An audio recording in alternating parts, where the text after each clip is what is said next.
ওই গৌসুল আজম মাইজভান্ডারি ফটিকছড়ির জমিনে শুয়ে আছে, উঁচু বানাচ্ছিল পুকুরের মধ্যে, আর রাঙ্গুনিয়া পাহাড় থেকে ভক্ত ডাক দিয়েছে, এখান থেকে শুনে ফেলেছে মাইজভান্ডার থেকে।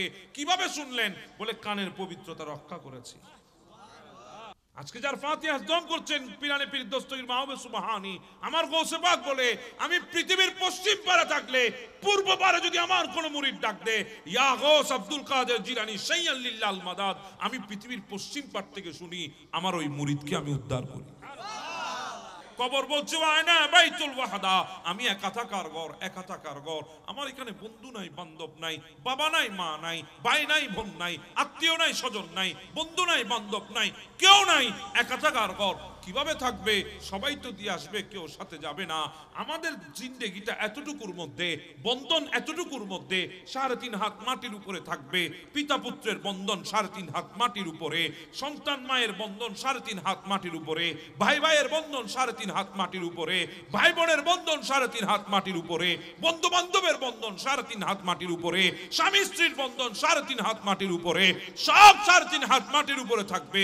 কিন্তু একটা বন্ধনের উপরে আমাদেরকে সুপর্দ করা হবে, বিসমিল্লাহি ওয়া আলা মিল্লাতি রাসূলিল্লাহ, আমার নবীর মিল্লতের বন্ধনের উপরে আমাদেরকে সুপর্দ করা হবে। আর হায়াতে জিন্দেগির মধ্যে যদি ওই নবীর আদর্শ নিয়ে ওয়া মা আতাকুমুর রাসূলু ফাখুযুহু ওয়া মা নাহাকুম আনহু ফান্তাহু, নবী যা দিয়েছে সেগুলোকে যদি গ্রহণ করতে পারতাম, নবী যা নিষেধ করেছে সেগুলোকে যদি লাথি দিয়ে ফেলে দিতে পারতাম, ওই কবরে আমাদেরকে রাখার আগে নবী মদিনা থেকে এসে আমাদেরকে রিসিভ করে নিতেন, রিসিভ করে নিতেন, রিসিভ করে। সবাই তো দিয়ে আসবে, কেউ যাবে না। বন্ধন যদি নবীর সাথে হয়, নবী আসবে, সবাই দিয়ে আসবে। মিনহা খালাকনাকুম ওয়া ফিহা নুঈদুকুম ওয়া মিনহা নুখরিজুকুম তারাতান উখরা। সবাই দিয়ে আসবে, কেউ যাবে না। কবর বলছে ওয়ানা বাইতুল ওয়াহদা, একা থাকা। আয় হায়, কবর ডাক দিচ্ছে ওয়ানা বাইতুত তুরাব। গর্ত দেখেছি আমরা, দালান কোটা আছে না নাই? এখন তো আর বিল্ডিং আর দালান কোটা নাই, এখন আছে টাওয়ার, টাওয়ার, অ্যাপার্টমেন্ট, ফ্ল্যাট। কথা বলেন ঠিক না? 10 তলার নিচে কোনো কথাই নাই, বড় বড় বিল্ডিং। কিন্তু কবর বলছে আনা বাইতুত তুরাব, আমি মাটির ঘর, মাটির ঘর। আমার এখানে আসতে হলে তোমাকে প্রস্তুতি নিয়ে আসতে হবে। ওয়ানা বাইতুদ দুদ, পোকামাকড় আছে না আমাদের শরীরে, উড়ে এসে জুড়ে বসে। 2টা সেকেন্ড তো সহ্য করেন না, তাড়াতাড়ি ঝেড়ে ফেলে দেন। আমাদের মা বোনগুলা যদি তেলা পোকা দেখে মনে হয় বনের হাতি দেখে ফেলেছে, আছে না, এমন ভয় পায়, তাড়াতাড়ি ঝেড়ে ফেলে। কবর বলছে ওয়ানা বাইতুদ দুদ, আমি হচ্ছি পোকামাকড়ের ঘর, আমি পোকামাকড়ের ঘর। যুবক, একবার চোখটা বন্ধ করে চিন্তা করো তো দেখি, এমন এক জায়গার মধ্যে আমাকে তোমাকে রাখবে যেখানে দিন দুপুরে কোনো সময় তুমি একা গিয়েছো কিনা? তুমি একা কোনোদিন যাও নাই ভয়ে দিন দুপুরে। জায়গাটা তো জোরঝাপ টাইপের হবে, বাঁশবাগান হবে, মসজিদের পাশে হবে, পুকুরের পাড়ে হবে। ওই পুকুরের ওই পারে কোনোদিন তুমি যাও নাই কেন? বড় বড় গর্ত দেখেছো, সেখানে সাপ ঢুকতেছে আর বের হচ্ছে, তুমি দেখেছো। এবার চিন্তা করো সেখানে কিভাবে থাকবে, থাকাটা কিভাবে হবে সেখানের মধ্যে। এই চিন্তা যদি তোমার মাথায় আসতো, তাহলে আজকে কোনোদিন নবীর দিন থেকে তুমি সেকেন্ডের জন্য নিজেকে সরিয়ে ওই অশ্লীলতার মধ্যে গিয়ে তুমি ডুব দিতে পারতে না।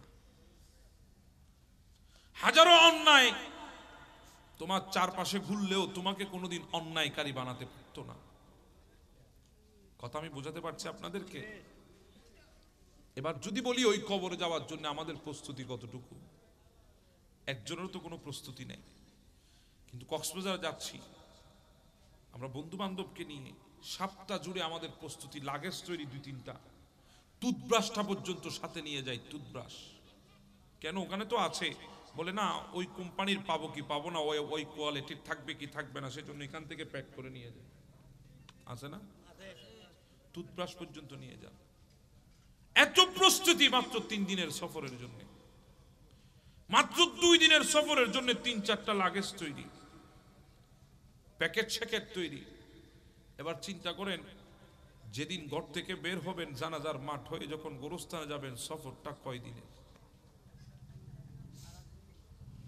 কয় দিনের সফর একবার চিন্তা করেন। সেখানে তো কাউকে পাবেন না সাথে। কক্সবাজার ট্যুরে তো বন্ধু আছে, বান্ধব আছে, এখানে তো কেউ থাকবে না। সেই একাকী সফরে কিভাবে কাটবে আপনার আমার জীবন?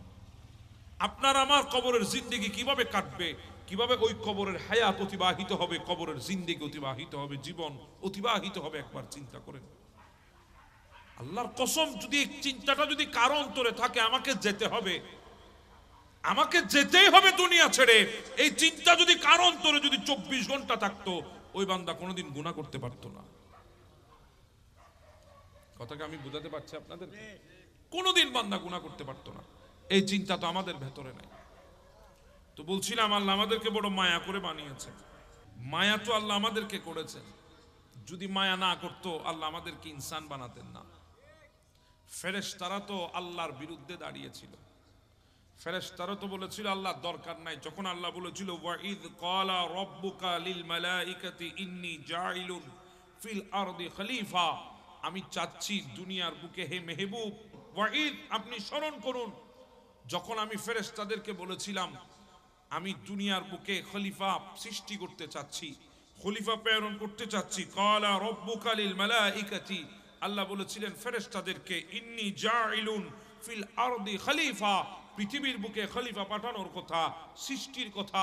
তখন ফেরেশতারা বলেছিল আল্লাহ দরকার কি?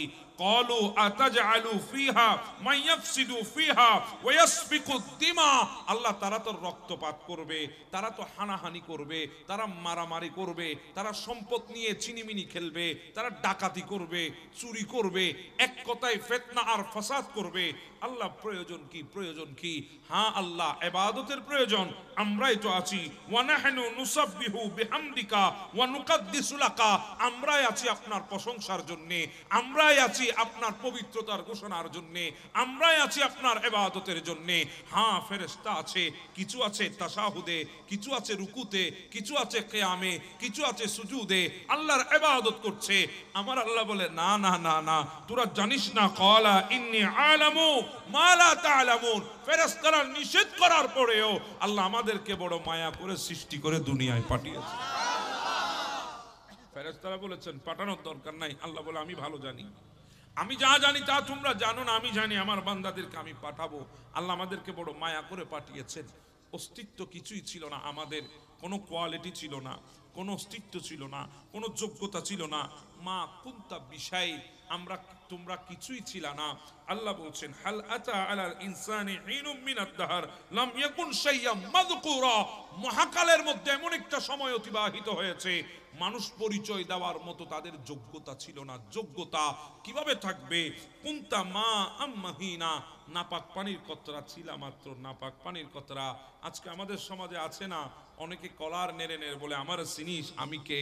হ্যাঁ আমি অমুক আর তমুক, আমি ভালো করেই চিনি আপনাকে, আপনিও নাপাক পানির তৈরি, আমিও নাপাক পানির তৈরি। কথা বুঝতেছেন আমার কথা? নাপাক পানি, নাপাক পানি। আল্লাহ বলছেন কুনতা মা আম্মাহিনা, নাপাক পানির কতরা ছিলা, সালবি আবি কাওয়াইব ওয়া উম্মিক, বাবার পৃষ্ঠের মধ্যে ছিলা, মায়ের সিনার মধ্যে ছিলা। বাবার পৃষ্ঠ থেকে আল্লাহ শুক্রাণু বানিয়ে বের করেছেন, মায়ের সিনা থেকে আল্লাহ ডিম্বাণু বানিয়ে বের করেছেন। জামাতু ফি বাতনি উম্মিক, মায়ের পেটের মধ্যে আল্লাহ আমাদেরকে জমা করেছেন, জমা একত্রিত করেছেন। সুবহানাল্লাহ, কতগুলো দয়া আল্লাহ আমাদের উপর করেছে। যদি আল্লাহ যদি ভালো না বাসতেন, এগুলো আল্লাহ কোনোদিন করতেন না। গাসাইতু ফিল গিসা, পর্দার মধ্যে আবদ্ধ করেছেন। পর্দা দিল দিয়ে শোনার চেষ্টা করেন, কান দিয়ে শুনবেন, কান দিয়ে বের করবেন। দিলে যদি বসাইতে পারেন আর বের হবে না। আল্লাহ বলছেন গাসাইতু ফিল গিসা, পর্দার মধ্যে আল্লাহ আমাদেরকে আবদ্ধ করেছেন। পর্দা কাপড়ের পর্দা দিয়ে না। ছোট বাচ্চা দুনিয়ায় এসেছে, অনেক সময় পানি যদি ঢেলে দেন মাথার উপরে, দেখবেন নিঃশ্বাস আটকে গেছে। কথা বলেন ঠিক না? তাড়াতাড়ি হাত দিয়ে নিঃশ্বাসকে ক্লিয়ার করে মা, তাড়াতাড়ি মুখ মসে করে দেয়, যাতে সন্তানের নিঃশ্বাসটা স্বাভাবিক থাকে, নিঃশ্বাস যাতে নিতে পারে, নিঃশ্বাস যাতে ফেলতে পারে, অক্সিজেন যাতে নিতে পারে, কার্বন ডাই অক্সাইড যাতে ফেলতে পারে। এই জন্য মা তাড়াতাড়ি মাসে করে দেয় মুখ।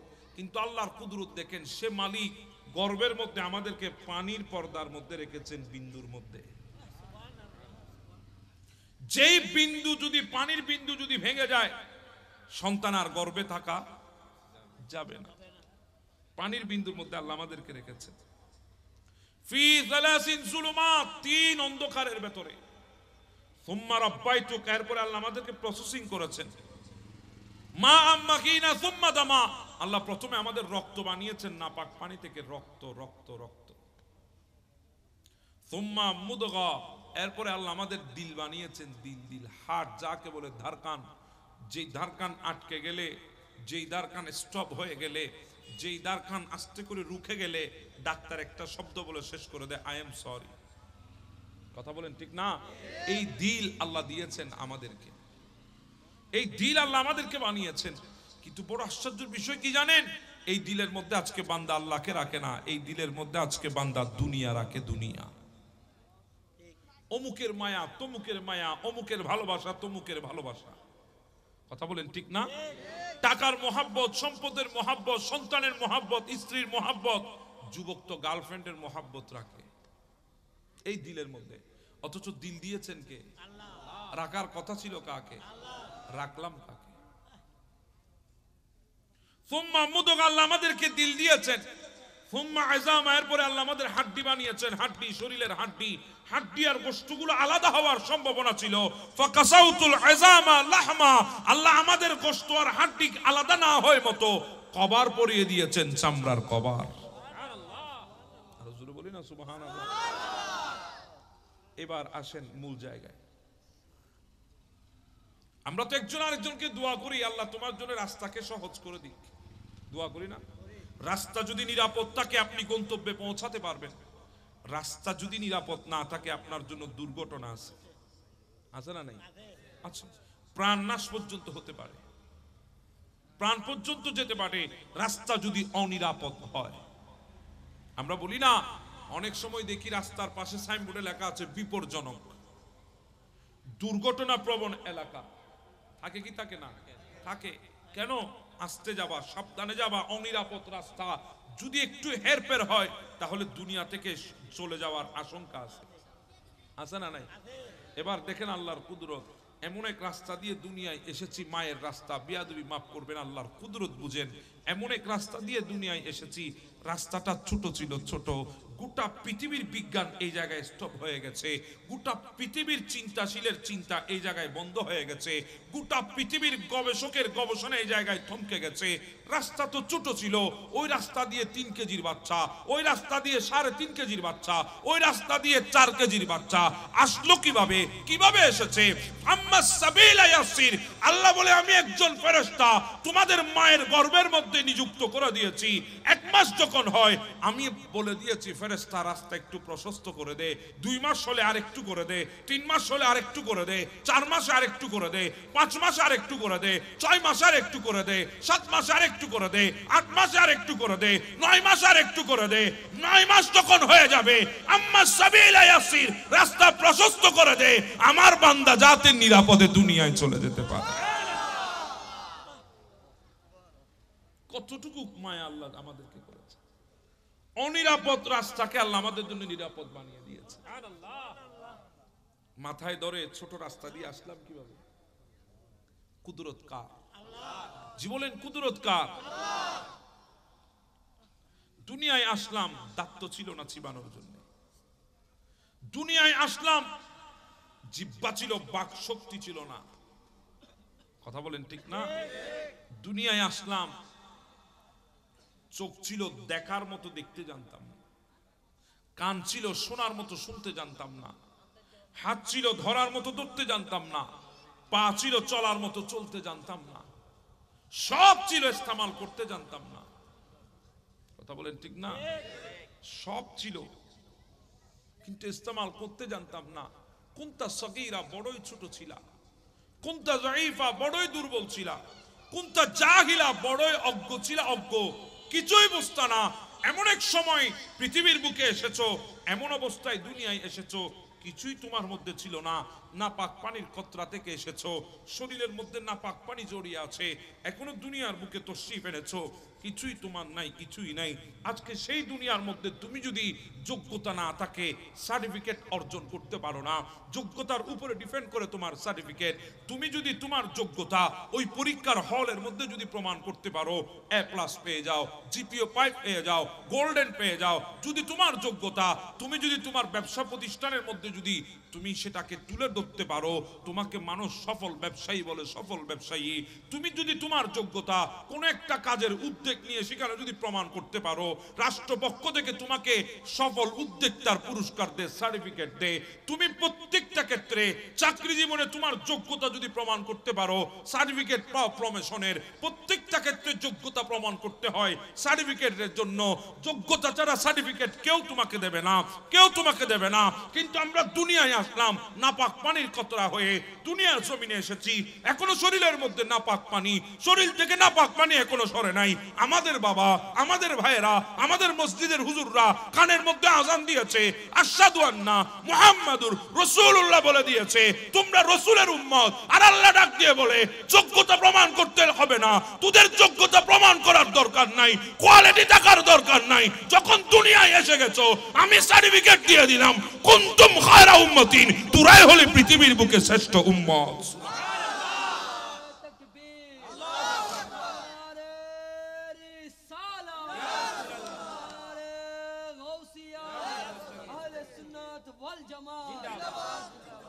হ্যাঁ, শ্রেষ্ঠত্বের সার্টিফিকেট পেয়ে গেছে।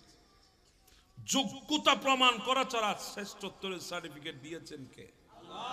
জি বলেন, দিয়েছেন কে? কোন যোগ্যতায় প্রমাণ করতে পারি নাই।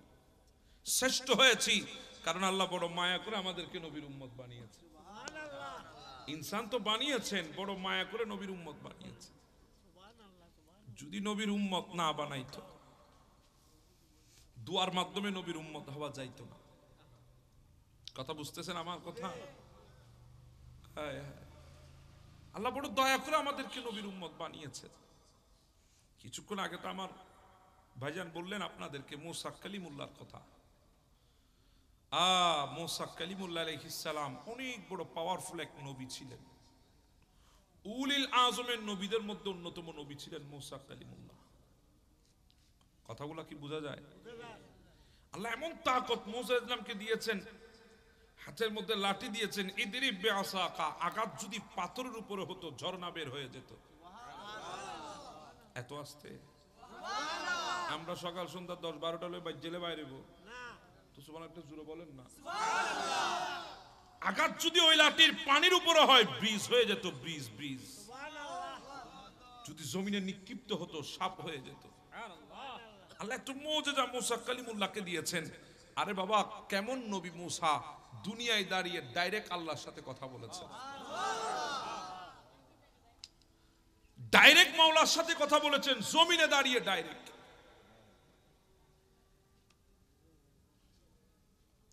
সে মুসা কালিমুল্লাহ আল্লাহর কাছে ফরিয়াদ করে, মালিক আমি তো জমিনে দাঁড়িয়ে আপনার সাথে কথা বলি, আমার চাইতে আপনার কাছে আর কেউ আছে? আমাদের দেশে তো এমপি যদি ভুলে ভালে যদি আমাদের ফোন রিসিভ করে, এমপি ছিলেন তো, সংসদ সদস্য, ভুলে ভালে যদি ফোন রিসিভ করে, বান্দারে কি আর ধরা যায়? জি বলেন না। আরে বেটা, আমার কল এমপি রিসিভ করে, আরে বাপ রে বাপ, কলিমুল্লাহর পাওয়ার, সলিমুল্লাহর পাওয়ার। এমপি কল রিসিভ করছে, তারে ধরা যায় না। আর মুসা কালিমুল্লাহর কল রিসিভ করে আল্লাহ। এবার চিন্তা করেন কেমন পাওয়ারফুল নবী ছিলেন মুসা কালিমুল্লাহ। বলে, আল্লাহ পৃথিবীর বুকে আমি আপনার সাথে কথা বলি জমিনে দাঁড়িয়ে, আমার চাইতে আপনার কাছে কেউ আছে? আমরা তো বলি আমরা ডানাত মাত, ডানাত বোঝা গেল, বাঁ দিয়ে কি করতাম? আছে না বন্ধা? ইশারায় কথা বলছে, কিছু বোঝার চেষ্টা করবে। তখন আমার আল্লাহ বলে, হ্যাঁ আপনার চাইতো এমন কিছু বান্দা আছে, তারা আমার কাছে বেশি নিকটে, সুবহানাল্লাহ, আপনার চাইতো অতি কাছে, অতি নিকটে।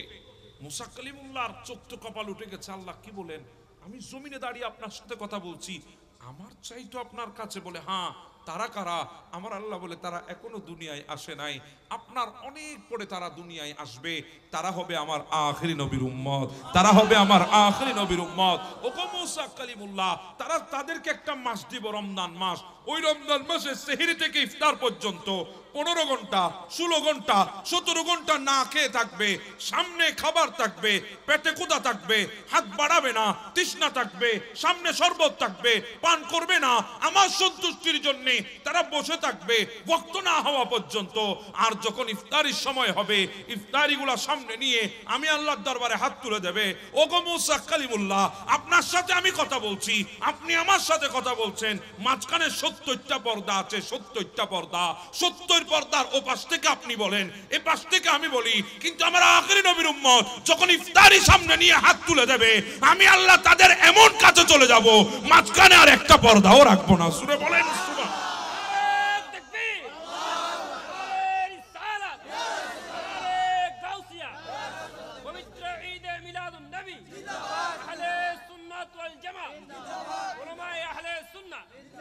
মুসা কালিমুল্লাহ বলেন, আল্লাহ ওই উম্মত আপনার এত বেশি কাছে? বলে হ্যাঁ কাছে। ওই আখিরি নবীর উম্মত আপনার এত বেশি কাছে? বলে হ্যাঁ কাছে। তখন মুসা ইসলাম হাত তুলে দিলেন, ইলাহি ইজআলনি নবিয়্যা তিলকাল উম্মতি, আল্লাহ তুমি আমাকে ওই আখিরি নবীর উম্মত হিসাবে কবুল করে নাও। দোয়া করছেন কে? মুসা কালিমুল্লাহ, আল্লাহ কবুল করো আমাকে আখিরি নবীর উম্মত হিসাবে, আল্লাহ আমাকে আখিরি নবীর উম্মত হিসাবে কবুল করো। আল্লাহ বলে, মুসা অনেক পরে আমার নবী আসবে, আপনি অনেক আগে এসেছেন, আপনি ওই নবীকে পাবেন না, ওই নবীকে দেখবেন না। তবে দোয়া যখন আপনার হয়েছে, আমি আল্লাহ কবুল করলাম। দুনিয়ায় না হলেও জান্নাতে হলেও আমি আল্লাহ আপনাকে ওই নবীর প্রতিবেশী বানিয়ে দেব, সঙ্গী বানিয়ে দেব। দুনিয়ায় না হলেও জান্নাতে সঙ্গী বানিয়ে দেব। এবার বলি, মুসা কালিমুল্লাহ চেয়েছেন আমার নবীর উম্মত হওয়ার জন্য, তো যদি দুয়ার মাধ্যমে নবীর উম্মত হওয়া যদি লাগতো, কোনোদিনও হতে পারতাম না। এবার চিন্তা করেন আল্লাহর কত বড় দয়া আমাদের উপরে, কত বড় দয়া আল্লাহ আমাদের উপরে করেছেন, আখিরি নবীর উম্মত বানিয়েছে। এইভাবে 12 জন নবী দোয়া করেছে আল্লাহর দরবারে। কয়জন নবী? 12 জন নবী দোয়া করেছে। হযরতে দানিয়েল আলাইহিস সালাম, নাম শুনেছেন আপনারা? সিংহ মানব যাকে বলা হয়, সিংহ মানব, সিংহের উপরে যার রাজত্ব চলতো, দানিয়েল আলাইহিস সালাম। সে দানিয়েল আলাইহিস সালাম আল্লাহর দরবারে হাত তুলেছে। এখানে যদি একটা সিংহ আসতেছে এই কথা যদি বলে, আমরা কেউ থাকবেন? ওরাই বলতেছে ওদের ফজিলত, এনাদের ফজিলত আমরা আগে ফালাই যাব। হ্যাঁ, আমরা পালাচ্ছি, কারণ আমাদের ঈমানের শক্তি কমজোর হয়ে গেছে।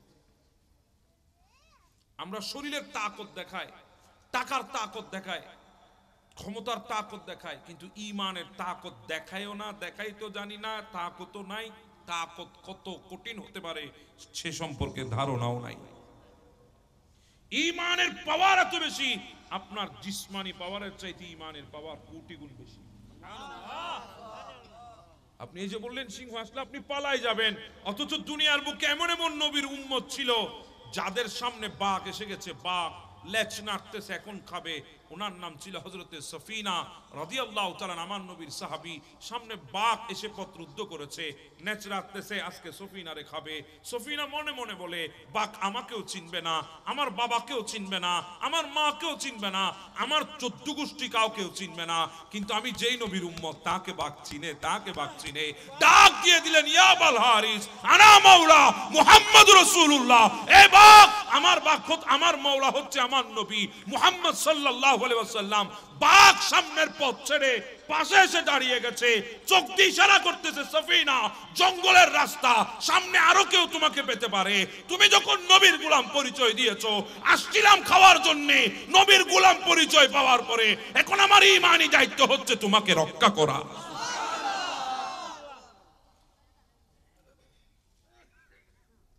দানিয়েল আলাইহিস সালাম, সিংহের উপরে যার হুকুমত চলতো। আমাদের শরীরে ময়লা হলে শ্যাম্পু আছে না? বডি শ্যাম্পু আছে, লাক্স আছে, আছে না? হ্যাঁ, লাইফ বয় আছে, ডেটল আছে, আরো কত উন্নত মানের সাবান, কসমেটিক্স, প্রসাধনী আছে না নাই? আছে। তরল কেমিক্যাল এগুলো আমরা ব্যবহার করি শরীর থেকে কি দূর করার জন্য? ময়লা। দানিয়েল আলাইহিস সালামের শরীরে যখন ময়লা হতো, সিংহ এসে জিহ্বা দিয়ে চেটে চেটে পরিষ্কার করে দিত। দানিয়েল আলাইহিস সালাম কোন পাওয়ারফুল নবী দেখেন। তিনি হাত তুললেন, মালিক আমি জানি তোমার আখিরি নবীর উম্মত হতে পারবো না। আয় আল্লাহ, আল্লাহ আমি জানি তোমার আখিরি নবীর উম্মত হতে পারবো না। আল্লাহ আমি হাত তুলেছি তোমার আখিরি নবীর উম্মত হওয়ার জন্য নয়। আমি যখন দুনিয়া থেকে চলে যাব আমার লাশটাকে জমিনের উপরে রেখে দিবা, জমিনের উপরে তোমার আখিরি নবীর উম্মতের হাতের ছোঁয়ায় আমাকে দাফন করবা। আরে ভাই বুঝলা না তোমার যোগ্যতা কদ্দুর? তুমি কোন নবীর উম্মত তুমি বুঝলে না। যদি বুঝতা আজকে 16 ডিসেম্বর নাম দিয়ে তুমি বাহায়া পড়ার মধ্যে লিপ্ত হতে পারতে না। যদি বুঝতে পৃথিবীর কোন অশ্লীলতা তোমাকে আজকে আগ্রাসন করতে পারতো না। পৃথিবীর কোন অশ্লীলতা তোমাকে ছুঁতে পারতো না। তুমি তো বুঝো নাই তুমি কোন নবীর উম্মত। তোমার ছোঁয়ার দাম কত? তোমার হাতের ছোঁয়া চাই দানিয়েল আলাইহিস সালাম। সুবহানাল্লাহ বলবেন না? এই হাতের ফজিলত আছে না নাই? এই হাত উঠে মানুষের গলা টিপে ধরার জন্য। নাউজুবিল্লাহ বলবেন না? এই হাত দিয়ে আজকে মানুষকে দমানোর চেষ্টা করছি আমরা। একটা দিলে দুইটা দেওয়ার জন্য প্রস্তুত হয়ে যাচ্ছি, অথচ জানি না এই হাতের ইজ্জত পাওয়ার ফজিলত কদ্দুর। আমার নবী বলেছেন, উম্মত তোমরা যখন তুস্তর নগরী জয় করবা সেখানে তোমরা দানিয়েল আলাইহিস সালামের লাশ দেখতে পাবে। হযরত আবু মুসা আশআরী রাদিয়াল্লাহু তাআলা যখন তুস্তর নগরী জয় করলেন তখন তিনি সেখানে তুস্তর নগরী জয় করার পর আমার নবীর হাদিসে মুবারাকাটা মাথায় এসে গেছে। উনি এবার দানিয়েল আলাইহিস সালামের লাশ খুঁজতে লাগলেন। বলে আমার নবী বলেছে এখানে দানিয়েল আলাইহিস সালামের লাশ আছে। খুঁজতে খুঁজতে একজন ব্যক্তিকে পেলেন যার নাম হারকুশ। বলে ভাই এখানে দানিয়েল আলাইহিস সালামের লাশ কোথায়? বলে ওই সন্দুকের মধ্যে দানিয়েল আলাইহিস সালামের লাশ আছে। আবু মুসা আশআরী গিয়ে যখন ওই সন্দুকের দরজা খুললেন, ঢাকনাটা খুললেন, তখন দেখতেছে ওখানে দানিয়েল আলাইহিস সালামের লাশ মুবারক। গর্দনের দুই পাশের রগগুলো এমন ভাবে নড়াচড়া করছে মনে হচ্ছে 5 সেকেন্ড আগে দুনিয়া থেকে বিদায় হয়েছে। কয় সেকেন্ড? 5 সেকেন্ড। অথচ আমার নবীর উম্মতের ছোঁয়ার জন্য আল্লাহ দানিয়েল আলাইহিস সালামকে জমিনের উপরে 2500 বছর রেখে দিয়েছেন। কয় হাজার বছর? আমরা সবাই মিলে 2500 বছর হায়াত পাবো? পাবো? একটু সুবহানাল্লাহ জুড়ে বলেন না। 2.5 বছর না, 2500 বছর, 2500 বছর জমিনের মধ্যে আল্লাহ দানিয়েল আলাইহিস সালামের লাশ রেখেছেন আমার উম্মতের ছোঁয়ায় দাফন হওয়ার জন্য। এবার চিন্তা করেন আমরা কোন নবীর উম্মত। এইটুকু চিন্তা যদি আপনার ভেতরে আসে, এবার আসেন শাবাবাকা ক্বাবলা হারাম। আল্লাহ আরেকটা দয়া আমাদের উপরে করেছেন, সেটা হচ্ছে নবীর উম্মত বানিয়ে আমাদের ভেতরে যৌবন দিয়েছেন। কি দিয়েছেন? গোটা জিন্দেগির মেইন পয়েন্ট যৌবন। যৌবন মানে বুঝতেছেন? জোয়ান কি? যৌবন দিয়েছে আল্লাহ আমাদেরকে, যৌবন দিয়েছে। আমরা আল্লাহকে কি দিয়েছি? আল্লাহ জিজ্ঞেস করবেন আপনাকে আমাকে, শিশু অবস্থায় তোমরা কোথায় হায়াতটা কাটিয়েছো এ কথা জিজ্ঞাসা করবে না। বার্ধক্য অবস্থায় বৃদ্ধ বয়সটা কোথায় কাটিয়েছো এ কথা জিজ্ঞাসা করবে না। জিজ্ঞাসা করবে তোমাদের যৌবনটা কোথায় কাটিয়েছো। আর আমরা তো যৌবন মানে মনে করছি ওই ইয়ামাহা এফজেড ভার্সন 2 আমাকে চালাইতে হবে। যৌবন মানে মনে করছি R15 বাইক আমার পার্কিং এ থাকতে হবে। যৌবন মানে মনে করছি মার্সিডিজ, রোলস রয়েস, BMW এগুলো আমার প্রয়োজন। যৌবন মানে মনে করছি আজকে গার্লফ্রেন্ড বানিয়ে তাকে নিয়ে ডেট করতে হবে, ডেট, লং ড্রাইভে যেতে হবে। যৌবন মানে মনে করছি বন্ধু বান্ধব নিয়ে বিভিন্ন সরকারি ছুটি, বিভিন্ন কর্মসূচিতে আমাদেরকে কক্সবাজার সমুদ্রেতে গিয়ে সেখানে গোসল করে জমিনটাকে তল ফেলতে হবে। এটা আমরা যৌবন মনে করি। অথচ যৌবন বড় আল্লাহর পক্ষ থেকে নিয়ামত। আমি হাসির কথা একবারও বলি নাই, বড় নিয়ামত যৌবন। আসমান থেকে বৃষ্টি পড়ে, পৃথিবীর কোন প্রযুক্তি আবিষ্কার হয় নাই আসমানের বৃষ্টির ফোঁটা গুনতে পারবে। আবিষ্কার হয়েছে না কোন। কিন্তু জিবরিল আমিন, রুহুল আমিন যাকে বলে, সৈয়দুল মালাইকা যাকে বলে তিনি বলছেন আসমান থেকে যতগুলা বৃষ্টির ফোঁটা পড়ে আল্লাহ আমাকে তাকত দিয়েছেন আমি সমস্ত বৃষ্টির ফোঁটা গুনতে পারি। সমস্ত বৃষ্টির ফোঁটা গুনতে পারি। কত তাকতবান চিন্তা করেন। জিবরিল আমিন, রুহুল আমিন, যাকে আল্লাহ 600 পাখনা দিয়েছেন, হীরা জোহরা মণি মুক্তা দ্বারা সুসজ্জিত পাখনাগুলি, সে জিবরিল আমিন বলে আসমান থেকে বৃষ্টির ফোঁটা পড়ছে আমি গুনতে পারি, কিন্তু যৌবন অবস্থায় কোন যুবক যদি আল্লাহর ইবাদত শুরু করে তার নেকি আমি জিবরিল গুনতে পারি না। সুবহানাল্লাহ। এবার আপনি কই যাবেন বলেন? আল্লাহ দিয়েছেন শাবাবাকা কাবালা হারামিক, বার্ধক্য আসার আগে যৌবনটাকে মূল্যায়ন করেন। হ্যাঁ, যৌবনটাকে মূল্যায়ন করেন। যৌবনটা এত বড় নিয়ামত আল্লাহর তরফ থেকে। আজকে যারা বুড়ো হয়ে গেছে তাদেরকে জিজ্ঞাসা করেন, এতে দাড়িগুলা তো সাদা ছিল না, যৌবন তো তারাও পার করে এসেছে। জিজ্ঞাসা করেন যৌবন আসছিল কখন, গেল কখন? বলবে আসছিল দেখছিলাম, যাওয়ার বেলায় আর দেখি নাই। কোন দিকে চলে গেছে নিজেও জানি না। এটা চিরস্থায়ী নয়, এটা যাবেই যাবে। এক একটা সময় আসবে আপনার থেকে চলে যাবে। এজন্য আমি বলেছিলাম অনেক আগে, পৃথিবীতে নতুন বলতে কিছু নাই, সব পুরনো। এগুলা বারবার শুধু রিপ্লাই হচ্ছে। আমার দাদার সাথে যা ঘটেছে আমার বাবার সাথে তো আমার বাংলাদেশ, আপনি বলছেন তথ্য প্রযুক্তির বাংলাদেশ, আপনি বলছেন স্যাটেলাইটের বাংলাদেশ, হাজার নামে নামকরণ করতে পারবেন, কিন্তু ঘটনা সবগুলো পুরনো। কথা কি বোঝা যায়? ঘটনা সব। আমরা যৌবনটাকে কোথায় ব্যয় করছি? এটা চিরস্থায়ী না, এটা চলে যাবে। আরে পৃথিবীর বুকে এমন মানুষ ছিল যাদের জোয়ানকির দাপটে গোটা এলাকা থরথর করে কাঁপতো। এবার যদি জিজ্ঞাসা করি তারা কোথায়, তারা জমিনের নিচে হারিয়ে গেছে, কেউ নাম পর্যন্ত জানে না। আছে না নাই? অসুবিধা হচ্ছে আপনাদের?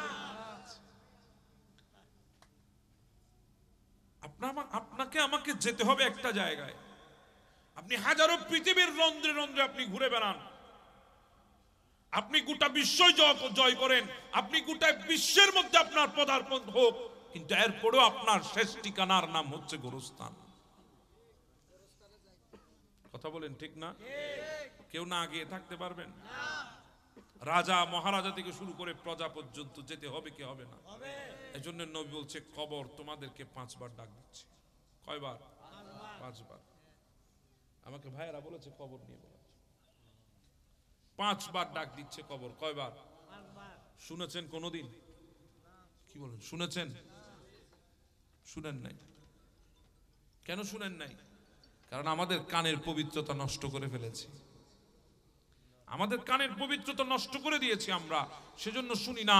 কারণ এই গান, এই কান দিয়ে আজকে হাজারো বাহায়াপনার গান বাজনা আমরা শুনতে থাকি রাত দিন। কথা বলেন ঠিক না? হাজারো বাহায়াপনার নাচ গান আমরা এই কান দিয়ে শুনতে থাকি। পবিত্রতা থাকবে কিভাবে? অথচ পৃথিবীর বুকে এমনও কিছু বান্দা ছিল আল্লাহর, ওই গৌসুল আজম মাইজভান্ডারি ফটিকছড়ির জমিনে শুয়ে আছে, উঁচু বানাচ্ছিল পুকুরের মধ্যে, আর রাঙ্গুনিয়া পাহাড় থেকে ভক্ত ডাক দিয়েছে। এখান থেকে শুনে ফেলেছে মাইজভান্ডার থেকে। কিভাবে শুনলেন? বলে কানের পবিত্রতা রক্ষা করেছে। আজকে যার ফাতিহা দম করছেন পিরানে পীর দস্তগীর মাহবুব সুবহানী, আমার গৌসে পাক বলে আমি পৃথিবীর পশ্চিম পারে থাকলে পূর্ব পারে যদি আমার কোন মুরিদ ডাক দে, ইয়া গৌস আব্দুল কাদের জিলানী শাইয়ান লিল্লাল মাদাদ, আমি পৃথিবীর পশ্চিম পার থেকে শুনি, আমার ওই মুরিদকে আমি উদ্ধার করি। কেমনে? এনারা কানের পবিত্রতা রক্ষা করেছেন। ওনাদেরটাও কান, আমাদেরটাও কান, নাকি আমাদের থেকে আর কিছু বলে?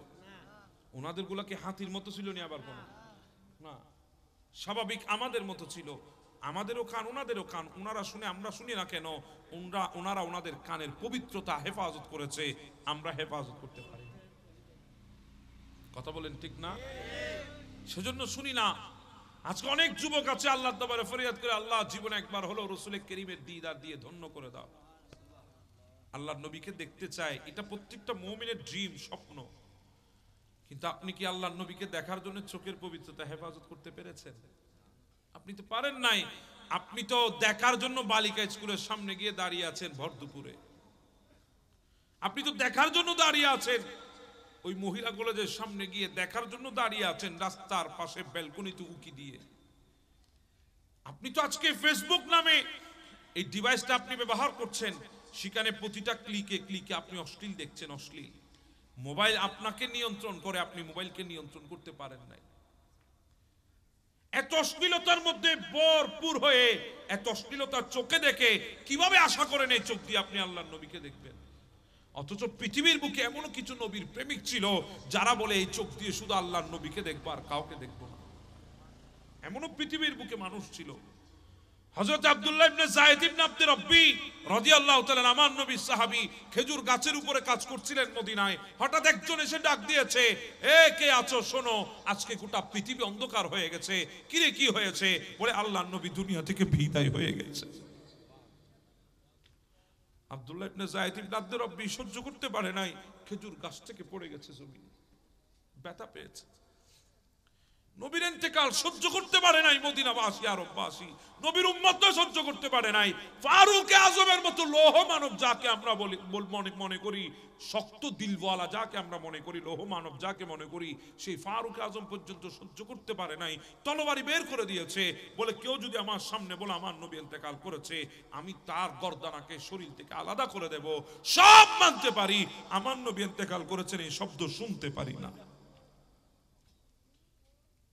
হযরত উসমান রাদিয়াল্লাহু তাআলা তো বোবা হয়ে গেছেন, 2 দিন বোবা বোবা বোবা, মুখ দিয়ে শব্দ বের করতে পারে নাই, শক্তি হারিয়ে ফেলেছে, বাক শক্তি হারিয়ে বসে আছে। 2 দিন কথা বলার কোনো শব্দ ছিল না। মাওলা আলী শেরহুদা যাকে বলে, কাররামাল্লাহু তাআলা ওয়াজহুল করিম, আসাদুল্লাহিল গালিব যাকে বলে, শেরে খুদা যাকে বলে, যিনি এক হাতে খায়বারের দুর্গের দরজা তুলে নিক্ষেপ করেছে, পরবর্তী 40 জনে যেটাকে আলগাতে পারে নাই, সেই মাওলা আলী শেরে খুদা হাত পা ছেড়ে দিয়ে বসে আছে। নবীর ইন্তেকালে মনে হয়েছে ওনার মতো অসহায় পৃথিবীতে আর কোনো মানুষ নাই, সহ্য করতে পারে নাই। সাইয়েদনা সিদ্দিক আকবরের কথা আমি কি বলবো, ওনার অবস্থা কি ছিল আমি কিভাবে বলবো? উনি তো নবীর এমন আশিক ছিলেন, নবী বলেছিলেন আমি হিজরত করতে পারি কোনো এক সময়। হিজরতের রাতে যখন আমার নবী বের হয়ে ডাক দিয়েছেন ছোট করে, চারিদিকে কুফারে আরব ঘুরতেছে, মুশরিকিন আরব, ডাক দে জুড়ে কিভাবে দেয়, সেজন্য ছোট করে ডাক দিয়েছেন। দরজা খুলে দিয়েছে সিদ্দিক আকবর, লাব্বাইক ইয়া রাসূলুল্লাহ।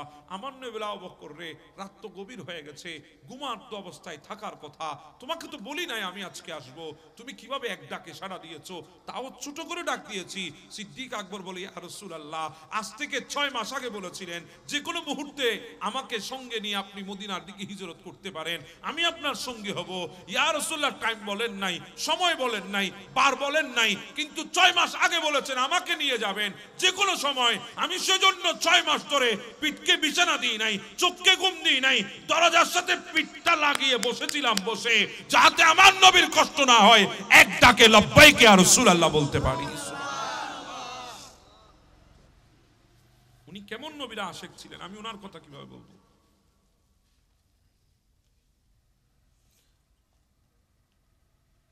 যায়েদ, হযরত আব্দুল্লাহ ইবনে যায়েদ ইবনে আব্দে রব্বি জমিনের মধ্যে পড়ে আছে, সিজদায় পড়ে গেছে। আল্লাহ, এই 2 চোখ দিয়ে তোমার নবীকে দেখেছি। আল্লাহ, পৃথিবীর সর্বশ্রেষ্ঠ চেহারা, পৃথিবীর সর্বশ্রেষ্ঠ সৃষ্টি আমি দেখেছি, চেহারায় আনোয়ার। এজন্য আশিক তো বলে, এসি কুদরত নে তেরি সুরত সওয়ার ইয়া রাসূল, দোনো আলম কো হুই হ্যায় শক্ল প্যার ইয়া রাসূল। আপনার নবীর চেহারায় আনোয়ার দেখেছে এই চোখে। আল্লাহ, এই চোখে আর দুনিয়া দেখবো না, দুনিয়া দেখবো না। আল্লাহ, ফরিয়াদ করছি আমার চোখের দৃষ্টি উঠায় নাও। আল্লাহ ফরিয়াদ কবুল করেছেন, চোখের দৃষ্টি উঠাই নিয়েছে, শুধু নবী ছাড়া আর কিছু দেখবে না বলে। সুবহানাল্লাহ। আমার যুবক ভাইরা, এই চোখ দিয়ে কি না দেখে, কি না দেখে এই চোখ দিয়ে, আবার নবীকে দেখার জন্য বসে আছে।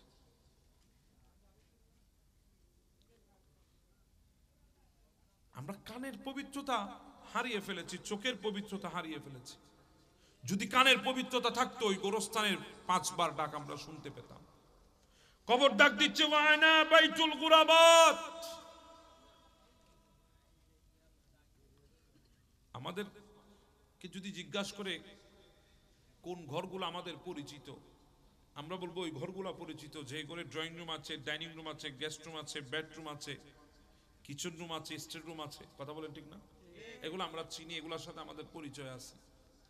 কিন্তু কবর ডাক দিচ্ছে ওয়ানা বাইতুল গুরাবাত, আমি অপরিচিত ঘর, আমার সাথে তোমার কোনো পরিচয় নাই, তুমি আমাকে চিনো না, আমি তোমাকে চিনি না, কমপ্লিট অপরিচিত আমি তোমার সাথে, তুমি আমার সাথে। আমার এখানে আসতে হলে তোমাকে প্রস্তুতি নিয়ে আসতে হবে। কবর ডাক দিচ্ছে ওয়ানা বাইতুল ওয়াহদা, একা থাকার ঘর, একা থাকার ঘর। আমাদের ঘরেতে মা আছে, বাবা আছে, বোন আছে, ভাই আছে, স্ত্রী আছে, পুত্র আছে, সন্তান আছে, সন্ততি আছে, আত্মীয় আছে, স্বজন আছে, হকদার আছে, রিশতেদার আছে, পাড়া প্রতিবেশী আছে, সবাই ঘরে আছে। কবর বলছে ওয়ানা বাইতুল ওয়াহদা, আমি একা থাকার ঘর, একা থাকার ঘর। আমার এখানে বন্ধু নাই, বান্ধব নাই, বাবা নাই, মা নাই, ভাই নাই, বোন নাই, আত্মীয় নাই, স্বজন নাই, বন্ধু নাই, বান্ধব নাই, কেউ নাই, একা থাকার ঘর। কিভাবে থাকবে? সবাই তো দিয়ে আসবে, কেউ সাথে যাবে না। আমাদের জিন্দেগিটা এতটুকুর মধ্যে, বন্ধন এতটুকুর মধ্যে, 3.5 হাত মাটির উপরে থাকবে।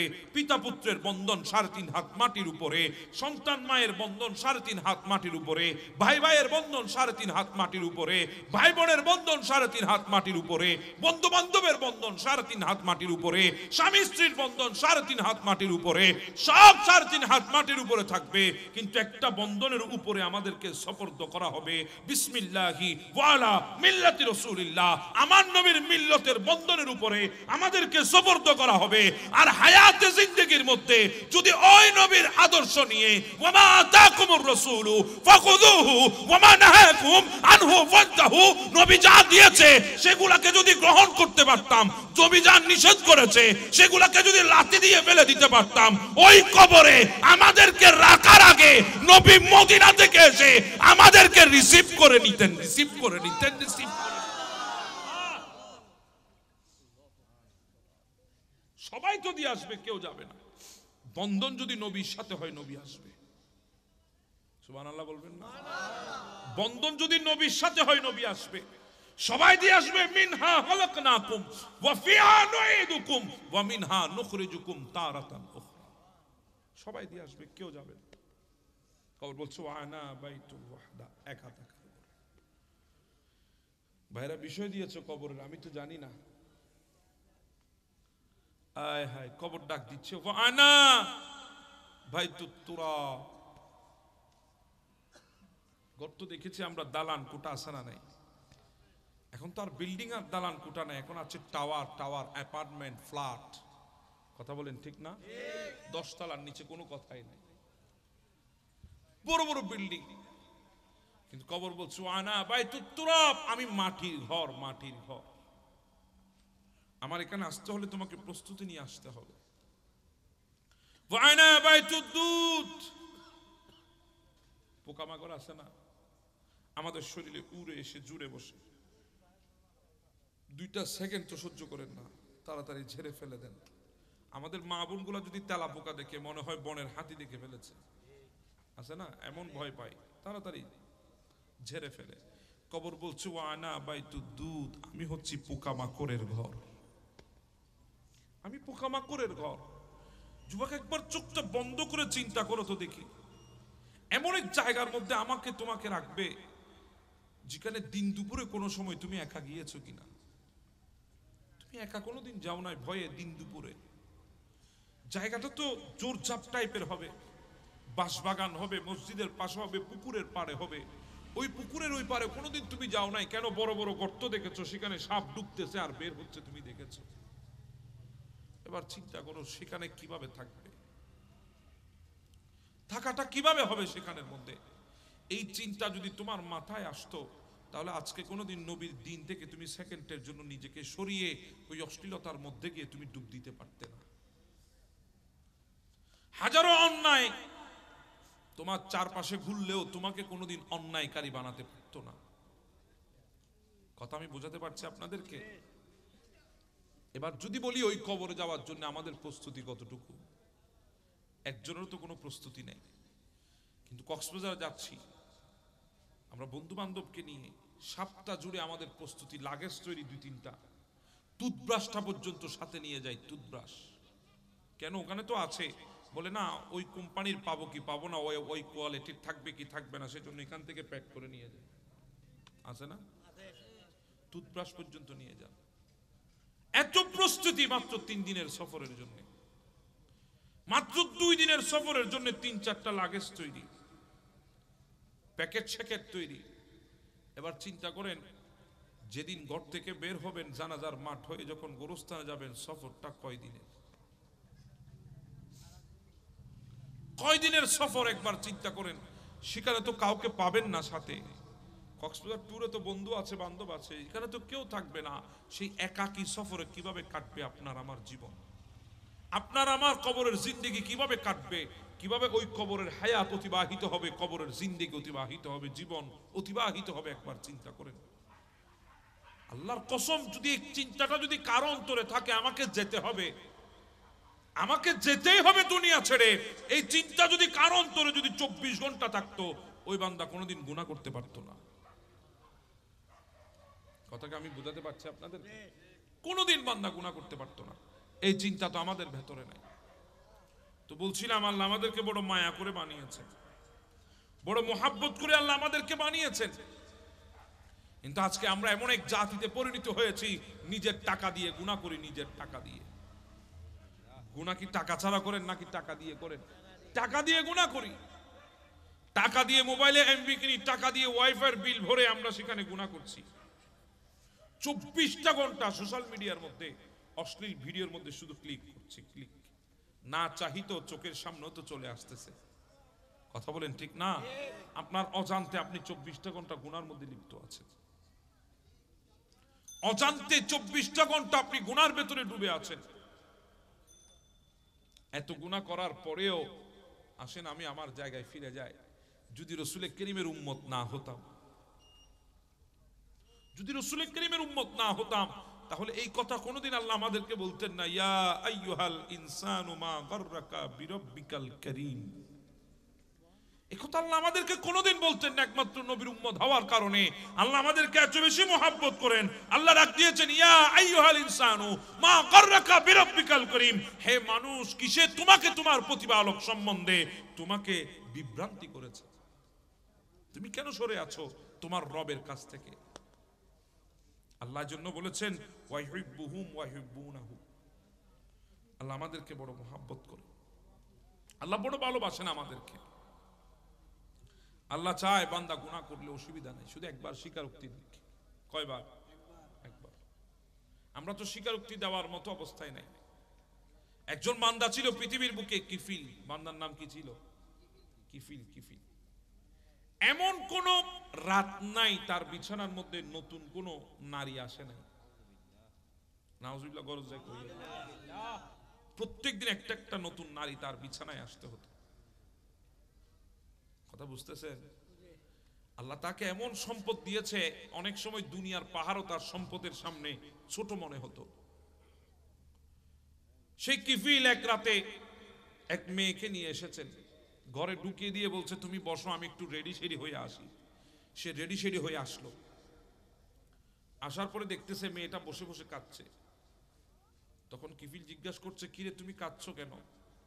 আমি তো তোমাকে জোর করে আনি নাই, তোমাকে ধরে আনি নাই, তুমি নিজের ইচ্ছায় আমার কাছে এসেছো, আমাকে ধরা দিয়েছো। তখন ওই মেয়ে বলছে, কিফিল, আমি কোনো বাজারি মেয়ে না, আমি কোনো বাজারি মেয়ে না, আমি কোনো পতিতা না, আমি কোনো নষ্টা মেয়ে না, আমি কোনো খারাপ মেয়ে না। আজকে মুকাদ্দার আমাকে তোমার বিছানা পর্যন্ত নিয়ে এসেছে, তকদির আমাকে তোমার বিছানায় এনে ফেলেছে, আমি মজবুর হয়ে তোমার কাছে এসেছি। তো কাঁদছো কেন? বলে, কাঁদছি আমাকে তো একজন বড় মহাব্বত করে বানিয়েছে, আমাকে তো একজন বড় মহাব্বত করে বানিয়েছে। আমি কাঁদছি ওই মালিককে কালকে কিয়ামতের ময়দানে এই চেহারাটা কেমন করে দেখাবো। কিফিল বলে, আমি তোমাকে এখন স্পর্শ করি নাই, এইটুকুর মধ্যে তোমার ভেতরে আল্লাহর প্রতি এত ভয় চলে এসেছে, তুমি চিন্তা করছো কিয়ামতের ময়দান আল্লাহকে চেহারাটা কিভাবে দেখাবে। ও বোন, তুমি তো জানো না আমি কত বড় গুনাহগার। আমি কিফিল তো এমন কোন রাত নাই গুনার জন্য হাজার হাজার দিরহাম উড়াই নাই, এমন কোন দিন নাই গুনার জন্য হাজার হাজার টাকা খরচ করি নাই। আমি তো কত বড় গুনাহগার কেউ জানে না। আমার সমাজের মানুষ আমাকে এত ঘৃণা করে, আমি যদি আজকে মারা যাই কবর দেওয়ার জন্য একজন কেউ পাবো না, আমার লাশটাকেও ধাক্কাইতে ধাক্কাইতে কবরে ফেলবে না। আমি এত বড় গুনাহগার। তুমি শুধুমাত্র এসেছো, আমি তোমাকে ধরি নাই, এইটুকুর মধ্যে তুমি আল্লাহর দরবারে কাঁদছো। আমার কি করা উচিত? একটা চিৎকার দিয়ে কিফিল জমিনে পড়ে গেছে। কিছুক্ষণ পরে হুঁশ আসলো, টাকার তোলেটা নিয়ে বলে, বোন যা এই টাকাগুলো নিয়ে যা, আমি তোকে স্পর্শ করব না, হাত দিয়ে ছোঁয়া তো দূরের কথা, আঙ্গুলের টাচও দেব না, তুই চলে যা, তোর অর্থের প্রয়োজন নাই, এই দেড়হামের তোলেটা নিয়ে চলে যা। তবে একটা কথা বলি তোকে, বোন তুই যখন হাত তুলবি আল্লাহর দরবারে, চোখের পানি ছেড়ে দিবি, ওই চোখের পানির মধ্যে একবার আমার কথা আল্লাহকে বলবি, আমি তওবা করেছি। একবার বলে দিবি আমি কিফিল তওবা করেছি। আমার কথা শুনবে না, তোর চোখের পানি হয়তো আল্লাহ কবুল করবে, তুই একটু চোখের পানি ফেলে আমার কথাটা বলে দিস। ওই মেয়েটা চলে গেছে, কিফিল ওই রাতে দুনিয়া থেকে বিদায় হয়ে গেছে। ঘরের দরজা বন্ধ, মানুষজন বলে কিরে কিফিল বের হয় না কেন? ঘরের দরজার দিকে যখন তাকায় দেখে ঘরের দরজার মধ্যে একটা লেখা চলে এসেছে, কদ গফারাল্লাহু লিকিফলিন, আল্লাহ কিফিলকে মাফ করে দিয়েছেন। শুধু বান্দা একবার স্বীকারোক্তি দিক। আর সেখানে তো আমরা আখেরি নবীর উম্মত, আখেরি নবীর উম্মত, হাজার গুনাহ করেছি, আসমান পরিমাণ গুনাহ আছে, পাহাড় পরিমাণ গুনাহ আছে। যখন হাত তুলে দিবেন, মালিক আমি ভুল করেছি, মালিক আমি অপরাধ করেছি, মালিক তুমি আমাকে মাফ করে দাও, অসহায় মনে করবেন না নিজেকে, শুধু স্বীকারোক্তি দিন, ভুল স্বীকার করুন, আল্লাহর কাছে চোখের পানি চেরুন, হাত তুলে দিন। মনে রাখবেন আপনার হাতের পেছনে আরেকটা হাত আছে, ওই মদিনায় তৈবা থেকে হাতটা উঠে গেছে, রওজায়ে আতহার থেকে আমার নবী হাত উঠাইয়ে দিয়েছে। উম্মত যখন গুনার জন্য হাত তুলে আল্লাহর দরবারে তওবা করে, আমাদের হাতের নিচে আমার রাসূলুল্লাহর হাত উঠাইয়ে দেয়। আমাদের হাতের নিচে যখন আমার নবীর হাত উঠে যায়, আমার আল্লাহ বলে, ইয়া রাসূলুল্লাহ আপনার উম্মত গুনার কারণে হাত তুলেছে, আপনিও তার পেছনে হাত তুলেছেন, তার গুনার জন্য মাফ চাচ্ছেন, অসুবিধা নাই, আসমান পরিমাণ গুনাহ হোক, সমস্যা নাই, আমি আল্লাহ বলে দিলাম লাওয়াজাদুল্লাহ তাওয়াবার রহিমা, আমি আল্লাহ গুনাহ মাফকারী হয়ে যাব, তওবা কবুলকারী হয়ে যাব।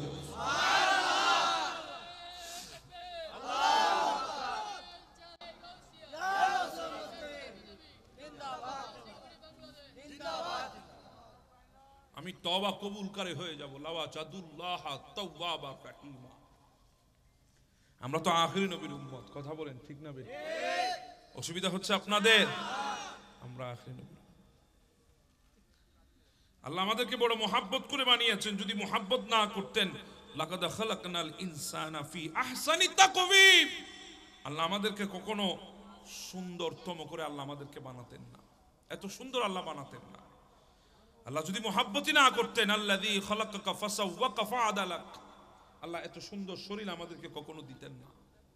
যদি আল্লাহ মোহাব্বত না করতেন, ফি আইয়ি সূরাতি মা শাআ রাক্কাবাক, এত সুন্দর সূরত আল্লাহ আমাদেরকে দিতেন না। যেই সূরত নিয়ে আজকে আনার সামনে দাঁড়িয়ে আমার অনেক যুবক ভাই কলার নারে, আমি এত সুন্দর, অনেক মেয়ে আমার চেহারার ক্রাশ, এত কথা বলেন, এই সুন্দর সূরতটা দিয়েছেন কে? আল্লাহ দিয়েছেন। আল্লাহ আমাদেরকে ভালোবাসে মোহাব্বত করে, কিন্তু একবার স্বীকারোক্তি দেন, যদি গুনাহ হয়ে যায়, আল্লাহ আমাকে মাফ করে দাও, আমি ভুল করে ফেলেছি। কথা আমি বুঝাতে পারছি আপনাদেরকে? শুধু একবার আল্লাহর দরবারে চেয়ে নেন, আল্লাহ মাফ করে দেবে। পৃথিবীর বুকে এমন কোন জিনিস নাই আল্লাহ থেকে বান্দাকে জুদা করতে পারবে, বান্দাকে আল্লাহ থেকে জুদা করতে পারবে। শুধু একবার সিজদার মধ্যে আপনি পড়ে যান। সিজদাটা বড় দামি জিনিস, সিজদাটা বড় ওজনওয়ালা জিনিস। আপনি একবার সিজদায় পড়ে যান, সিজদায়। অনেক ভাইরা বলে আজকে আমার কপালটা খারাপ। কেন রে ভাই? বল স্বর্ণ ধরলে লোহা হয়ে যায়, আছে না? তকদির এমনটা খারাপ, যেদিকে যায় সেদিকে লস আর লস। আমি বলি তকদির খারাপ না, ওই তকদির কখনো খারাপ হতে পারে না যেই তকদির 5 ওয়াক্তে আল্লাহর দরবারে সিজদায় পড়ে। ওই তকদির কোনোদিন খারাপ হতে পারে না। কথা আমি জানি না কদ্দূর আপনাদেরকে বুঝাতে পারছি। আল্লাহ আমাদেরকে বড় মোহাব্বত করে বানিয়েছেন। মোহাব্বত যদি আল্লাহ না করতো, তাহলে আমাদেরকে ওই 1000 আর 900 বছর হায়াত দিত। মোহাব্বত করে বলে আল্লাহ আমাদেরকে 70-80 বছর হায়াত দিয়ে শেষ করেছে। আপনারা বলবেন হুজুর 900,000-এর মধ্যে আর 70-80-র মধ্যে মোহাব্বতের কি পাইলেন? অনেক কিছুই আছে। মানুষ ভালোবাসার বান্দাকে বেশি খাটায় না, ভালোবাসার বান্দাকে বেশি।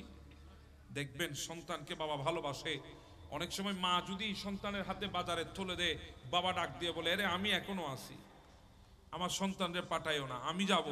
আপনি তো বৃদ্ধ হয়ে গেছেন, অসুবিধা নাই, যতক্ষণ বেঁচে আছি আমি যাব, সন্তানকে খাটাবো না, কারণ বেশি মোহাব্বত করে। মা মেয়েকে বেশি মোহাব্বত করে, মা থাকতে মেয়েকে রান্না করে যাইতে দেয় না।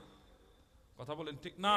আল্লাহ বলে আমি তোদেরকে বেশি মোহাব্বত করি, এজন্য তোদেরকে 60-70 বছর দিয়েছি, বেশি কাটাবো না, যতটুকু দরকার চলে আয়, 60-70 বছর কেটে চলে আয়, 900,000 বছর তোদেরকে কাটাবো না। আল্লাহ বলে 60-70 বছরও বেশি হয়ে গেছে।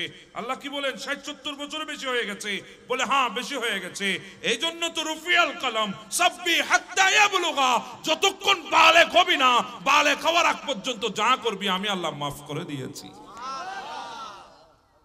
একজন বালেগ হওয়ার জন্য 14, 15, 16 বছর লাগে, আল্লাহ বলে 16 বছর পর্যন্ত মাফ করে দিয়েছে। যতক্ষণ বালেগ হবি না ততক্ষণ গুনাহ লিখতে দেব না, রুফিয়াল কলম, কলমকে উঠাই রাখবো, উঠাই রাখবো। আল্লাহ 70 বছর থেকে যদি 15 বছর চলে যায়, আর থাকে কয় বছর? আল্লাহ বলে এটাও বেশি হয়ে গেছে। আল্লাহ কি বলে? এটাও বেশি হয়ে গেছে। বলে হ্যাঁ বেশি হয়ে গেছে। তো এখন কি করবেন, কিভাবে কমাবেন? বলে রুফিয়াল কলম না আন-নাইমি হাত্তা ইয়াস্তাকিজা, যতক্ষণ বান্দা ঘুমিয়ে থাকবি কলমকে তুলে রেখে দেব, গুনাহ লিখতে দেব না। যতক্ষণ ঘুমে থাকবি, ঘুমে, ততক্ষণ কলমকে তুলে রাখবো, গুনাহ লিখতে দেব না। আল্লাহ একজন মানুষ 24 ঘন্টা 7-8 ঘন্টা ঘুমায়, যতক্ষণ থাক ততক্ষণ গুনাহ লিখবে না, কলমকে তুলে রেখে দিয়েছে। আল্লাহ বলে এরপরও বেশি হয়ে গেছে। আল্লাহ এরপরও বেশি? বলে হ্যাঁ বেশি। তো এখন কি করবেন? বলে ভালোবাসার নমুনা তো তোদেরকে দিয়ে দেব, কতটুকু ভালো তোদেরকে বাসি। যখনই তোরা একটু করে হাত তুলে বলবি আল্লাহ মাফ করে দে, আমি আল্লাহ বলে দিলাম ওয়ায়াফু আন কাসীর, আমি মওকা পাওয়ার সাথে সাথে ক্ষমা করে দেব। আমি মওকা পাওয়ার সাথে সাথে ক্ষমা করে দেব। এবার চিন্তা করে আল্লাহ আমাদেরকে কতটুকু মোহাব্বত করেন, কতটুকু। মোহাব্বত যদি না করতেন তাহলে এই ধরনের কথা আল্লাহ কখনো আমাদেরকে বলতেন না। যখন আমার নবীর কাছে আজরাইল এসেছে, আজরাইলকে বলেছে তুমি বসো, আমার কিছু মুআমালা আছে আল্লাহর সাথে। জিবরিল এসেছে চোখের পানি ফেলে মুছতে মুছতে। আমার নবী বলে জিবরিল কাঁদো কেন? বলে ইয়া রাসূলুল্লাহ আর আশা হবে না দুনিয়ার বুকে, আজকেই শেষ আশা, কারণ আর ওহী নিয়ে আসতে পারবো না, আপনার পরে কোনো নবী আসবে না। আমার নবী বলে জিবরিলে এখন যাও আল্লাহর কাছে গিয়ে জিজ্ঞাসা করো, আমি তো 63 বছর হায়াতে উম্মতের পাহারাদারি করেছি, আমার পরে আমার উম্মতের পাহারাদার কে হবে? আমার উম্মতের পাহারাদার কে হবে? আমি তো উম্মতকে একলা রেখে যেতে পারবো না। তখন আমার মালিক ডাক দিয়েছেন, হাবিব আপনি চিন্তা করেন কেন? ওয়াস্তারুকা ওয়ালা তাখশানি, আপনার উম্মতকে আমি চোখে চোখে রাখবো, ঢেকে রাখবো, ঢেকে ঢেকে। সুবহানাল্লাহ, আমি আল্লাহ পাহারাদার হব আপনার উম্মত। আপনি চিন্তা করবেন কতটুকু মোহাব্বত আল্লাহ আমাদেরকে করেন, একবার চিন্তা করেন। মোহাব্বত যদি না হতো তাহলে এই কথা কোনোদিন আল্লাহ আমাদের জন্য বলতেন না। তাই এবার বলে আমরা কি দিতে পেরেছি সেই মালিককে, একবার চিন্তা করে আমরা কি দিয়েছি সেই মালিককে। আল্লাহর একটা বিধান তো আমরা মানতে পারিনি, পেরেছি? জি বলেন, পেরেছি? না ভাই, তোমার কাছে তাকত আছে, শক্তি আছে, যৌবন আছে, ভালো কথা, থাক। একটা কথা আমি বলি, ওই যৌবনটাকে সালামত রাখো, সালামত রাখো ওই যৌবনটাকে। রাস্তা দিয়ে হাঁটছো, কেউ তোমাকে মন্দ বলেছে, তুমি উল্টা পিঠে জবাব দেবে না। কেউ তোমাকে খারাপ বলেছে, মন্তব্য করেছে, মুখকে বন্ধ করে রাখো, উল্টা ফিরে কোনো কথা বলবা না। তুমি সবর ধারণ করো আল্লাহর উপরে। আল্লাহ তাকত আছে, কিন্তু সবর ধারণ করছি তোমার বিধান মোতাবেক। দেখবেন আপনি যখন চুপ থাকবেন, আপনার কাছে ক্ষমতা আছে, আপনি চুপ রয়ে গেলেন, জবাব দেওয়ার মতো জুবান আছে, ভাষাও আছে, আপনি চুপ রয়ে গেলেন। কাকে সন্তুষ্ট করার জন্য? আল্লাহকে সন্তুষ্ট করার জন্য আপনি চুপ থাকবেন। আপনার পক্ষ থেকে মালিক তার বিচার করে নেবে, মালিক বিচার করবে। কারণ আপনার আর আমার বিচার হয়তো আমাদের তাকত মতো, মালিকের বিচার তো হবে মালিকের তাকত মতো। কথা বুঝাইতে পারি নাই আমি? আপনার আমার বিচার হবে, আপনি আমি প্রতিশোধ নেব, আপনি আমি বদলা নেব আমাদের তাকত মতো, আমাদের শক্তি যদ্দূর তদ্দূর, পাওয়ার যদ্দূর তদ্দূর। কিন্তু আমার মালিকের পাওয়ার সম্পর্কে তো আমরা জানি না। মালিক যদি প্রতিশোধ নেয় আমাদের পক্ষ হয়ে, প্রতিশোধটা কেমন হবে একবার চিন্তা করে। সেজন্য হাজার জনে হাজার কথা বলুক, চুপ থাকবেন, কিছু বলবেন না। খারাপ বলেছে চুপ থাকবেন, কেউ আপনাকে মন্দ বলেছে চুপ থাকবেন। রাস্তা দিয়ে যাচ্ছেন, কেউ আপনাকে টিটকারি করেছে চুপ থাকবেন, কেউ আপনাকে খারাপ কিছু মন্তব্য করেছে চুপ থাকবেন। আপনি চুপ থাকবেন, সবর ধারণ করবেন। সবর ধারণ কার উপরে? যদি সবর আল্লাহর উপরে ধরতে পারেন, ইন্নাল্লাহা মা'আস সাবিরিন, আল্লাহ আপনার সাথে থাকবে। একদিন এক জমিদারের পুত্রবধূ আসতেছে রাস্তা দিয়ে, আর এক ফকির রাস্তা দিয়ে হেঁটে যায়। ফকিরের পায়ের সাথে লাগা কিছু কাদা, ওই কাদা জমিদারের পুত্রবধূর শরীরে পড়েছে। একদিকে তো পুত্রবধূ, আরেকদিকে তাও জমিদারের পুত্রবধূ। ঠেলা আছে না নাই? চিৎকার দিয়েছে স্বামীকে, রাস্তার ফকির, তার পায়ের সাথে লেগে কাদা বুঝি আমার শরীরে পড়বে, আমি সহ্য করব। স্ত্রীর ডাক শুনে স্বামী তো যুবক মানুষ, দৌড় দিয়ে এসেছে এক দৌড়ে। কি হয়েছে বিবি? বলে এই ব্যাপার, সহ্য তো আর হয় না। একদিকে জমিদারের ছেলে, আর একদিকে শরীরের মধ্যে জোয়ান কি টকবক টকবক করছে, যৌবনের শক্তি। আর জিজ্ঞাসা করে নাই। ওই ফকির তো ফকির ছিল না, সে বৃদ্ধ ছিল। শুধু বৃদ্ধ ছিল না, জীর্ণ শীর্ণ ছিল, ক্ষুধার্ত ছিল, পরনে ভালো কাপড়ও ছিল না। ওই যুবক, ওই স্ত্রী, স্বামী জমিদারের পুত্র আর দেরি করে নাই, সর্বশক্তি শরীরের জোয়ান কি শক্তি, যৌবনের শক্তি এক জায়গায় করে এমন ভাবে এক থাপ্পড় লাগাই দিল, ওই বৃদ্ধের গালের মধ্যে বসে গেছে। ওই ফকির উপরের দিকে শুধু তাকিয়ে কথা বলেছেন, ইয়া আল্লাহ মাল্লা তারাহুল উয়ুন, আল্লাহ তোকে দেখা যায় না, আল্লাহ তোকে দেখা যায় না। আল্লাহ ওয়া তারা কুল্লা শাই, কিন্তু তুই সব কিছু দেখিস, তুই সব কিছু দেখিস। তোকে দেখা যায় না কিন্তু তুই সব কিছু দেখিস। ফারা তারা মা বি, আল্লাহ আমার সাথে কি হয় তুই কি দেখিস না? সুবহানাল্লাহ, আল্লাহ আমার সাথে কি হয় তুই কি দেখিস না? এটুকু বলেছে, সাথে সাথে ওই জমিদারের ছেলে, ওই স্ত্রীর স্বামী সাথে সাথে মুহূর্তের মধ্যে মরে জমিনে পড়ে গেছে, মরে গেছে, মুহূর্তের মধ্যে মারা গেছে। সন্তানের মৃত্যুর খবর পেয়ে বাবা তো জমিদার, দৌড় দিয়ে এসেছে। আজকে বৃদ্ধ ফকিরে তো পাইছে, দেখে ওই ফকির মুস্কি মুস্কি হাসে। কিরে তুই হাসিস কেন? আমার সন্তান মরে পড়ে আছে আর তুই হাসিস? বলে প্রেমের খেলা এমনই হয়। বলে কিসের প্রেমের খেলা রে? বলে তোমার ছেলের প্রিয়তমা, তোমার ছেলের স্ত্রী, তোমার পুত্রবধূ, তার গায়ের সাথে আমার পা থেকে লেগে একটু কাদা পড়েছে, সে তার প্রিয়তমকে ডাক দিয়েছে, তার প্রিয়তম সহ্য হয় নাই, তার প্রিয়তমার শরীরের কাদা এক থাপ্পড় লাগাইছে আমারে, গোটা শরীরের যৌবনের শক্তি দিয়ে এক থাপ্পড় দিয়েছে আমাকে। কিন্তু আমাকে তো একজন ভালোবাসে, আমাকে একজন মোহাব্বত করে, তারও সহ্য হয় নাই। তোর ছেলে তো থাপ্পড় দিয়ে ক্ষান্ত হয়েছে, আমাকে যিনি ভালোবাসে তিনি জান নিয়ে ফেলেছে, জান জান জান। ভালোবাসার খেলা। সেজন্য বলছি যুবক, যদি কেউ মন্দ বলে চুপ করে থাকবে, কোন উত্তর নাই, কোন শব্দ নাই। হাজার জনে হাজার কথা বলুক, তোমার টাকা আছে, তুমি টাকার পাওয়ার দেখাবে না। তোমার বাহুবল আছে, বাহুবল দেখাবে না। তোমার ক্ষমতা আছে, ক্ষমতা দেখাবে না। হাজার জনে হাজার কথা বলুক, চুপ করো। শুধু একবার বলো, মালিক তোর কারণে চুপ করে আছি, তুই সব জানিস, সবর ধরে আছি, কারণ তুমি বলেছো ইন্নাল্লাহা মা'আস সাবিরিন, সবরকারীদের সাথে তুমি আছো, আমিও সবর ধরে আছি, যাতে তুমি আমার সাথে থাকো। আপনি চলে আসবেন, দেখবেন তার পরিণতি কি হবে যখন মালিকের উপরে বিচার ছেড়ে দেবেন। আজকে তো আমরা সেটা ছেড়ে দিতে পারি না, জন্য আপনাদের সমাজে ফিতনা ফাসাদ আছে নাই? জি বলেন, আছে না নাই? আছে। আরেকটা কথা, শেষ কথা বলে যায়, কোনদিন কোন সময়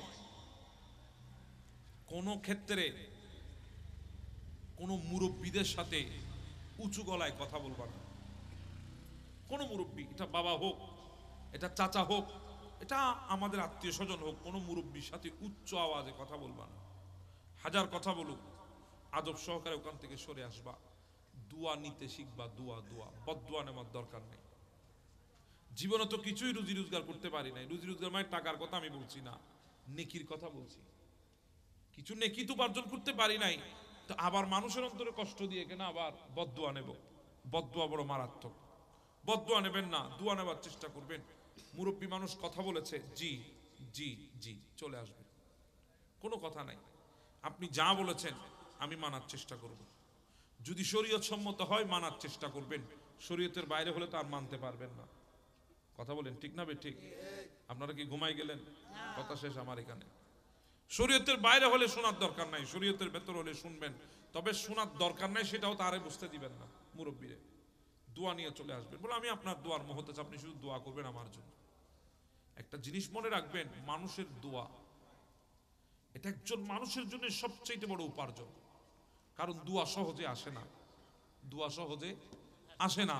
যার জন্য আসে তার হকের মধ্যে দোয়া যদি লেগে যায় তাহলে সে তাকে কেউ আটকায় রাখতে পারে না। কথা আমি বুঝাতে পারছি আপনাদেরকে? দোয়া নেওয়ার চেষ্টা করবেন, বদদোয়া না।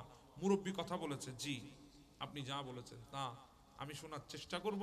আল্লাহ আপনাকে হায়াত দান করুক, আমাকে বুঝার তৌফিক দান করুক। আপনি দোয়া করেন আমার জন্য, দোয়া নেওয়ার চেষ্টা করবেন, কখনো বদদোয়া না। এই কথা জীবনেও মুখ দিয়ে বলবেন না, আপনি বুড়ো হয়ে গেছেন, আপনি কম, আপনার চেয়ে আমি ভালো বুঝি, আপনি এত বেশি বুঝেন না, এই কথা জীবনেও বলবেন না মুরব্বী। এটা বড় মারাত্মক কথা। আপনি কি বুঝেন, আপনি মুরব্বী মানুষ, এই ধরনের কথা জুবান দিয়ে বের করবেন না। ইনারা বুঝেছে বলে আমরা দুনিয়া দেখেছি। কথা বুঝাতে পারছি?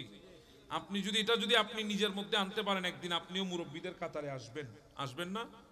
সেদিন কিন্তু আপনাকে ওই ছেলে পোলাপাইন যদি আপনারা অশ্রদ্ধা করে, সম্মান না করে, আপনার কেমন খারাপ লাগবে একবার চিন্তা করে দেখেন। আল্লাহ পাক আমাদেরকে মুরব্বীদের প্রতি শ্রদ্ধাশীল হওয়ার তৌফিক দান করে দিন। আজকে আমাদের সমাজে মুরব্বী মানি না আমরা, আছে না নাই? মুরব্বী মানি না। অনেক সময় বলি মুরব্বীদের কথা এগুলো শোনার দরকার নাই, খবরদার এই কথা বলবেন না। মুরব্বীদের কথা শোনার চেষ্টা করবেন, কারণ মুরব্বীদের প্রত্যেকটা কথা আমাদের জন্য দোয়া। প্রত্যেকটা কথা আমাদের জন্য কি? দোয়া। মা বাবার সাথে ভালো ব্যবহার করবেন, আল্লাহ পাক আমাদেরকে বোঝার তৌফিক দান করে দিন। ইয়া নবী সালাম।